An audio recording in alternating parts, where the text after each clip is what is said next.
Doy ahora la palabra. I now give the floor to the delegation of Sudan. You have the floor. In the name of God, the merciful, the compassionate, Madam President, distinguished members of the Council, I would first of all like to congratulate you, Madam President, on your country's assumption of the presidency of the Council for this month. We commend your able leadership of the Council's deliberations. I also wish to thank Ms. Rosemary DiCarlo, Under-Secretary General for Political and Peace-Building Affairs, and Ms. Hanan Sulaiman, Deputy Executive Director of UNICEF, for their valuable briefings. We welcome the participation of the personal envoy of the SG.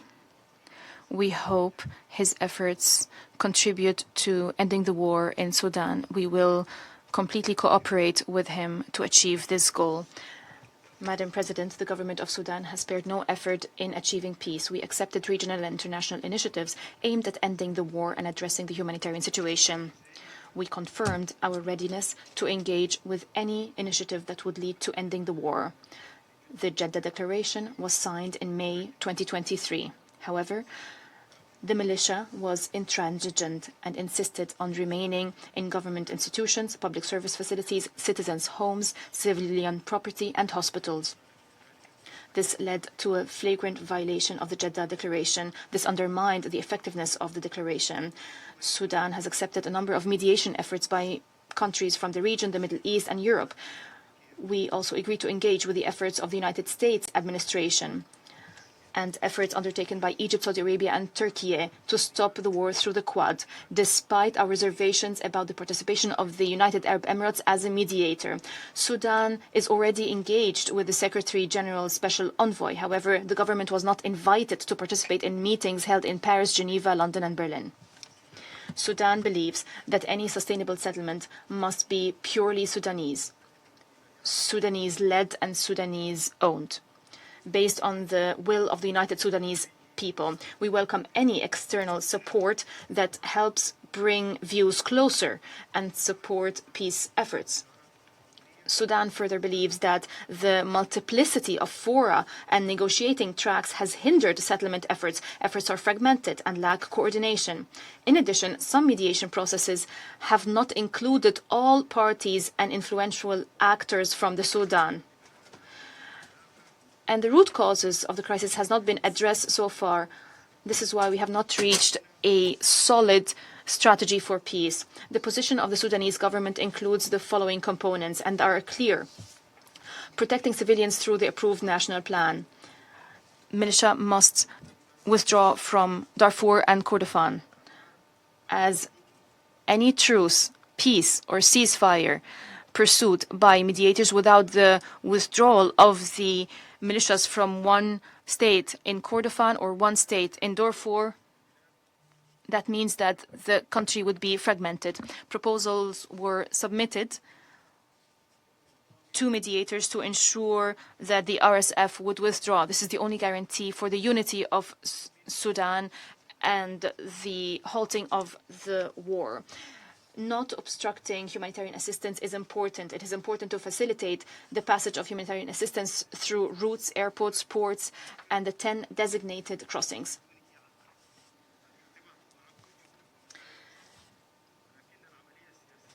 It is important to engage with all mediation efforts and initiatives, but we maintain that the political process is an exclusively national process, Sudanese-owned and Sudanese-led. Sudanese are tired of the multiplicity of tracks and confrontation between countries as they try to impose their will on the Sudan. To reach a solution to establish a new Sudan that is not in line with the will of the Sudan. The government does not oppose a ceasefire, but we reject any process that benefits the militia. The militia that is building up military capabilities. We reject demands that we withdraw from cities under army control, as these cities provide protection to civilians fleeing from areas under militia control. And this prevents the commission of further atrocities. It is not reasonable that the armed forces are required to withdraw from 27 cities and from Al-Ubaid. The government calls for relying on testimonies and evidence. The militia's actions prove that they have committed atrocities and acts of genocide. This criminal record is more than sufficient to designate the militia as a terrorist group, similar to ISIS, Boko Haram, and the Lord's Resistance Army. The peace-building process that have presented from a number of delegations is nationally owned and includes civilians, political parties, vital sectors of society that were marginalized, the armed forces, civil organizations, women, youth, and civil society organizations. We need a representation of the armed forces and the security agencies because they're responsible for security. Our position is based on the government's proposal presented by the Prime Minister to the Council in December 2025. In addition to the vision submitted to the Secretary General, we extended an invitation to him to attend the Conference on Community Peace and National Reconciliation. This is not a political conference. This is a conference that aims to strengthen the culture of peaceful coexistence, address the root causes of communal conflicts through reconciliation, achieve transitional justice, prevent hate speech and violence, and involve community actors such as civil administrations, religious leaders, and key components of society, including women, youth, academics, and others. We have to involve them all in making and building peace so that the peace-building process is not a government process. Madam President, why has peace not been achieved so far?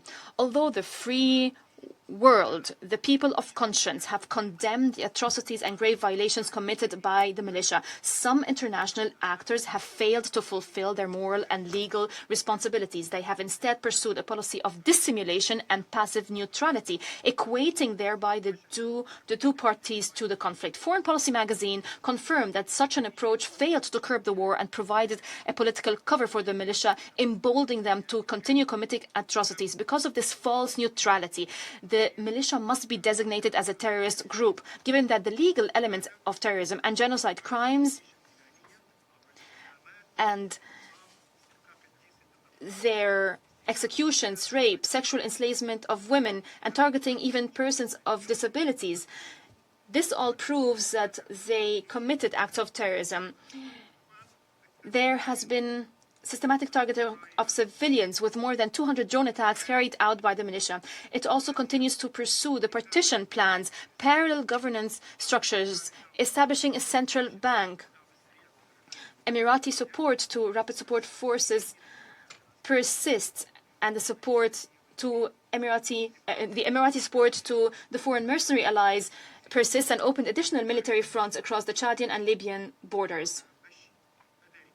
Military equipment and weapons continue to flow by air and land via the Chadian borders through the crossings of Abishe and Adri, through the Jaras airport, as well as from the eastern Libya through Al-Kufra, which is administered by Subul al-Salam battalion. Military equipment is offloaded directly at airstrips inside the Darfur region through Nyala airport and then transported by land to the southern Blue Nile. The military equipment includes strategic suicide drones, heavy and medium artillery, armored vehicles, various types of ammunition, jamming devices, air defense systems, and combat and armored vehicles. Dirt airstrips are also being prepared to facilitate the overland transport of supplies through multiple routes. Did mediators address these violations? The routes are the following. From Libya, supplies arrive through the ports of Benghazi and Tobruk and through airports and transported by land to the city of Al-Kufra and through the desert to assembly areas in Zuruk and Humrat al-Sheikh. The route of Kufra, Al-Buwaib, Saif 300 west of the Sudan, Chad, Libya tri-border area. The route of Al-Kufra, Mismar, Al-Jarjamardi, Al-Dakhla, Bir Marki, which is the main area receiving supplies from Libya. A route passing through Al-Sara base and Jaras airport. The Chadian area of Adri was opened, but it was misused.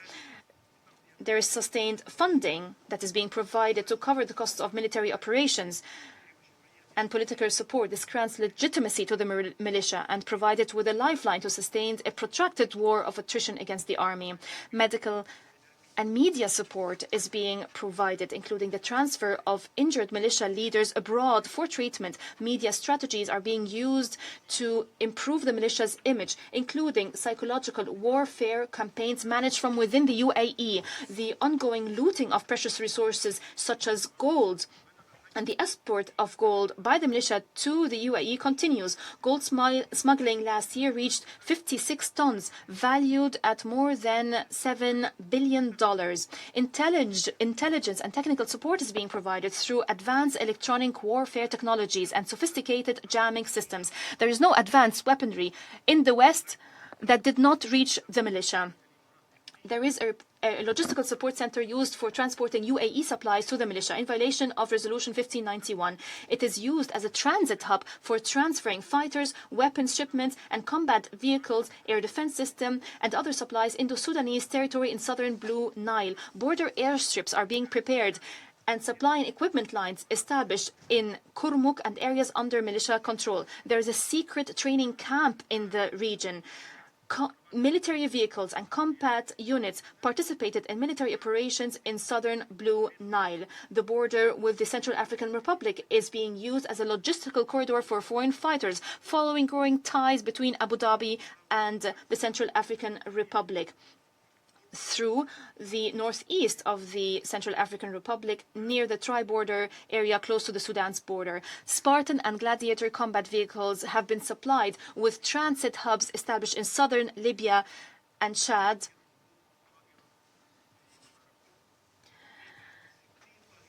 $163 aircraft landed at Al-Kufra airport. This network is engage in undermining the economy and looting valuable resources. The military buildup is estimated at 20,000 fighters. It includes drones, jamming systems, and rocket launchers, and it aims at enhancing the combat and field capabilities of the mercenary militias.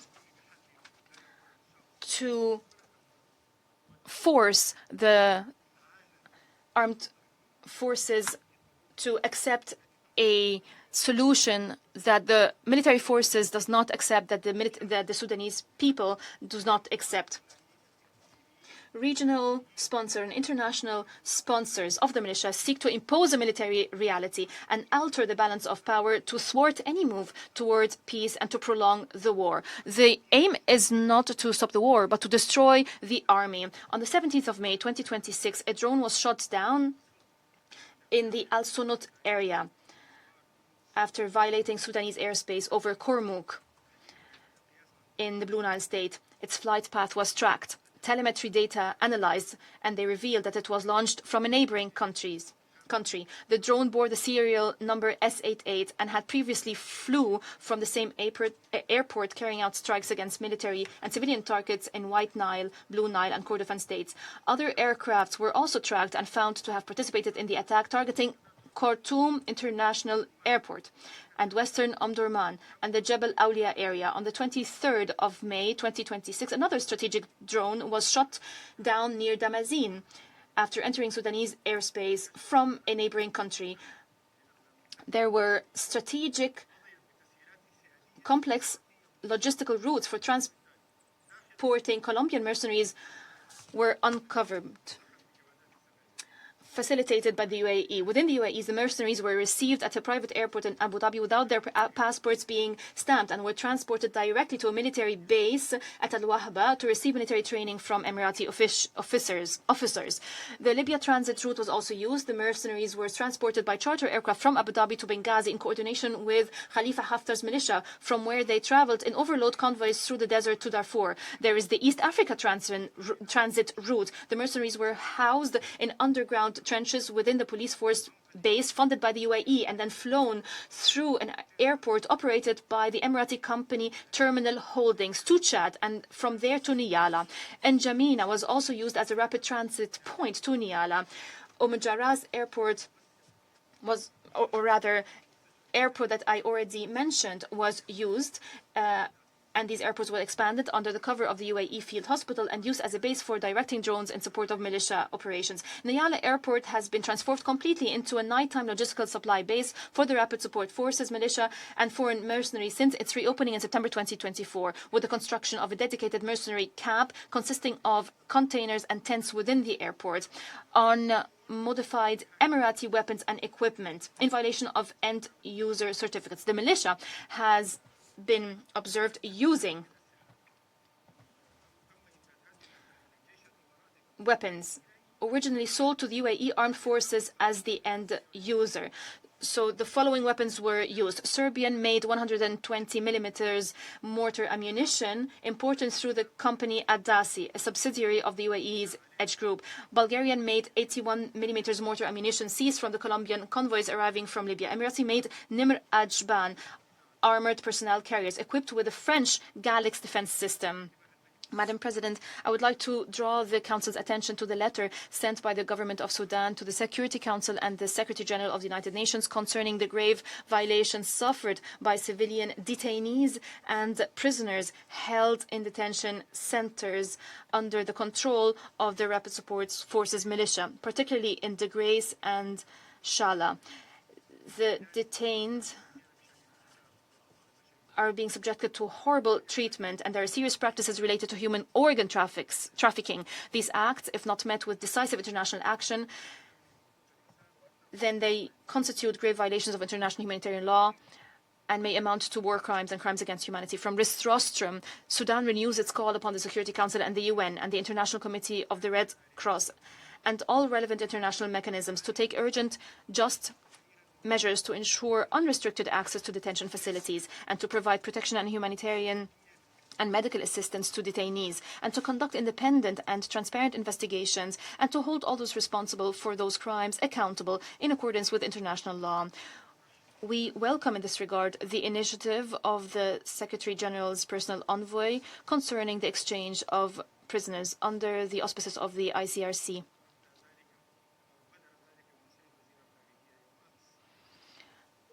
The Prime Minister welcomed this move yesterday. Concerning the humanitarian situation, we have allowed UN organizations engaged in the delivery of humanitarian assistance to utilize airports of Madani, Kadugli in South Kordofan, El Obeid in North Kordofan, and Damazin in Blue Nile as humanitarian hubs for the delivery of relief supplies. UN personnel may accompany mobile convoys, supervise the distribution of assistance, and return to the points of departure of relief operations. Sudan renews its commitment to facilitate the work of the UN and accredited organizations. As for the provision of humanitarian assistance, the government has provided more than 68% of the needs of the displaced persons, returnees, and those affected by the war. The actual funding of the UN humanitarian needs and response plan has not exceeded 37.2%, leaving a significant shortfall of 62.8%. The gap between incoming humanitarian assistance and humanitarian response needs reached approximately 63%, resulting in around 15.5 million people remaining outside the coverage of humanitarian assistance. The number of beneficiaries of humanitarian assistance, owing to the facilitated humanitarian access and coordination, has reached approximately 18 million people. UN interventions during 2024-2025 amounted to $2.3 billion. Humanitarian assistance by friendly countries totaled 73.46 metric tons. The national humanitarian assistance matrix amounted to 8,600,000 metric tons. Estimated humanitarian needs across sectors amounted approximately to 33,600,000 metric tons. We request support for early recovery for returnees and affected communities through the rehabilitation of livelihoods, providing housing, rehabilitation of water sources, primary healthcare centers, schools, universities, and providing environment equipment totaling approximately 2,570,440 units. It is also important to ally humanitarian response operations with sustainable solutions. Madam President, data issued by the relevant national authorities indicate an unprecedented increase in violations and crimes committed by the militia against civilians. Number of criminal cases registered against the militia has reached 149,860 cases, including 385 against members of regular forces whose immunity has been lifted. This demonstrates the state's commitment to preventing impunity. Investigations have been completed in 21,787 cases that have been referred to national courts, and judgments have been issued in 10,417 cases. The National Investigation Committee documented 2,200 cases of rape, 14,999 cases of detention and enforced disappearances, 30,971 killings, 44,617 injuries. Preliminary economic losses resulting from the destruction of infrastructure are estimated to $771 billion. The number of cases of conflict-related sexual violence amounted to 2,250 cases, 3,700 cases of enslavement and slave trafficking, 920,000 cases of hostage-taking, 22,000 cases of child recruitment and use in hostilities, the starvation of 3.5 million civilians, 4,700 cases of arbitrary executions, 4,500 cases of sexual slavery. In the Khartoum state alone, the militia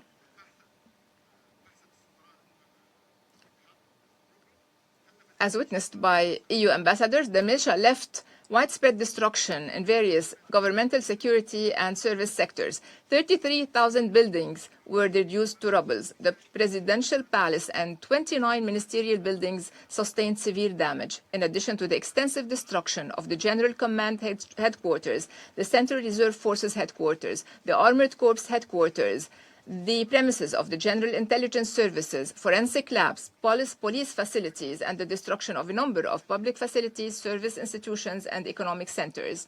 6 water stations were destroyed, while 93% of power facilities were damaged. 9,000 electricity poles were destroyed. On the economic level, 158 markets were completely destroyed, 411 factories in Bahri and 231 factories in Khartoum were destroyed. The health sector suffered severe blow, with 200 health facilities rendered out of service and 220 pharmacies destroyed and looted, leading to a sharp deterioration in health services and medical care. Madam President, according to the recent statistics, millions of refugees went back to their regions and none went back to the regions under the control of the militia. All the civilians who returned are now living in regions under the authority of the government. Madam President, the EU have emphasized its will to engage with the Sudanese in order to reach a settlement for the current crisis and support a civilian transition. And the Prime Minister stressed before 17 EU ambassadors last week the need to include the Sudanese government in all regional and international initiatives aiming at resolving the Sudanese crisis. The government rejects any outcomes or results of regional or international efforts undertaken without its participation. The Sudanese people is the primary stakeholder in all efforts. The European mission witnessed firsthand the scale of destruction and devastation, and we hope that the Council will visit Khartoum to witness firsthand the destruction. The EU ambassadors rejected any parallel organizations in Sudan and rejected, or rather supported, Sudan's sovereignty, territorial integrity. As for Al-Ubaid, the recent escalation is being carried out by a military alliance comprising the rebel militia and the Sudan People's Liberation Movement led by Abdelaziz El-Hilu, which is planning to seize the cities of Al-Ubaid and Dili. This has been accompanied by extensive propaganda by externally funded media platforms, serving as cover for large-scale military supply operations. alongside militia concentration in Niala, Abu Zabad, Al-Fashaya, Al-Qajr, and Al-Dulaima.